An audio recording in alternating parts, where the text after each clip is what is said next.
रामकृष्ण हरी. श्रावण महिन्यातल्या चिंतनमालेमध्ये जगद्गुरू श्री संत तुकाराम महाराजांच्या गाथेतील काही निवडक अभंगांचं चिंतन आपण करतोय. चिंतनासाठी आज घेतलेला अभंग असा आहे. जन हे सुखाचे दिल्या घेतल्याचे, अंत हे काळीचे नाही कोणी. झाल्या हीन शक्ती नाक डोळे गळती, सांडोनी या पळती रांडा पोरे. बाईल मने खर मरताही बरे, नाशिले हे घर थुंकोनी. तुका मने माझी नवतील कोणी, तुझ चक्र पाणी वाचोनी. महाराजांचा हा खूप प्रसिद्ध अभंग आहे आणि महाराज सगळ्याला सावध करून टाकताय. जगताचं वास्तव सांगण्याचा प्रयत्न करताय. महाराज अभंगाच्या पहिल्या चरणामध्ये सांगतायत, जन हे सुखाचे दिल्या घेतल्याचे, अंत्यकाळीचे नाही कोणी.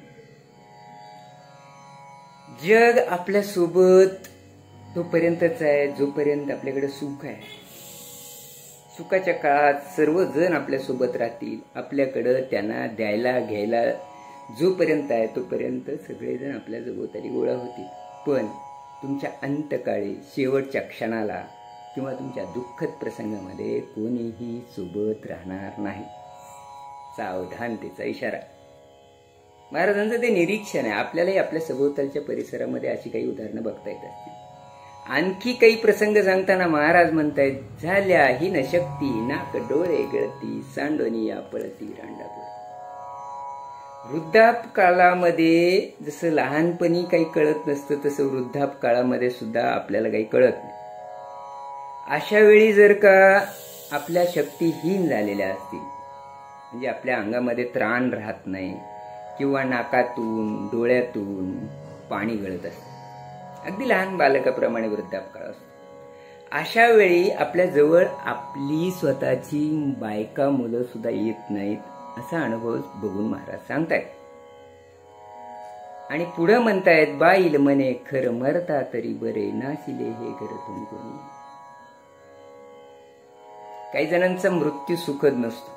एका जागेवर खूप दिवस पडून राहतात, उठता येत नाही, थुंकता येत नाही, जागेवरून बाहेर जाता येत नाही. त्यावेळी असे वृद्ध लोक आसपासच थुंकतात. त्यावेळी तुमची बायको सुद्धा म्हणेल की हा गाढव जो आहे ना मेलेला बरा, सगळं घर थुंकून घाण करतोय असं म्हणतात. कडवट असला तरी अभंग फार खरा आहे आणि त्याच्यामुळं याच्यावर विचार करण्याची खरंच गरज आहे. आणि शेवटच्या चरणामध्ये महाराज म्हणतात, तुका मने माझी नवतील कोणी, तुझ चक्र पाणी वाचून. आणि मला जाणीव झाली आहे. महाराज म्हणतायत, मला सगळं आसपास बघून लक्षात आलंय की त्या काळात, शेवटच्या काळात माझं कुणीच राहणार नाही.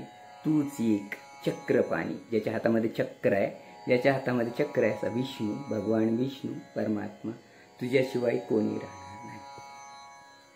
छोट्या छोट्या अनुभवातून या सगळ्या गोष्टी शिकायच्या असतात. आपल्या सुद्धा आयुष्यामध्ये काही दुःखद प्रसंग आले, काही अडचणीचे प्रसंग आले, तर अशा काळामध्ये बाकीचे लोक सगळे हात झटकतात.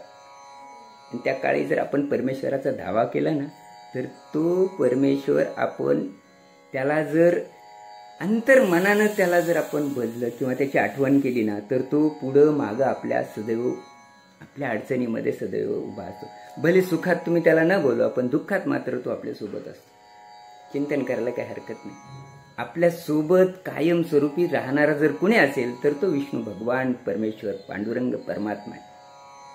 त्यामुळे इतरांशी राहताना, इतरांशी सावधानगिरीचा इशारा देताना महाराज म्हणतात की एक तर त्यांना ते तुमच्यासोबत राहायचे असतील तर तुम्हाला त्यांच्यासाठी देणं घेण्यासाठी काहीतरी या तुमच्याजवळ असायला हवं. हे आपल्यासाठी सावधगिरी सांगितले की शेवटपर्यंत आपल्याजवळ असं काहीतरी गोष्ट ठेवा की ते त्यांना देता येईल, तरच ते तुमच्यासोबत राहतील.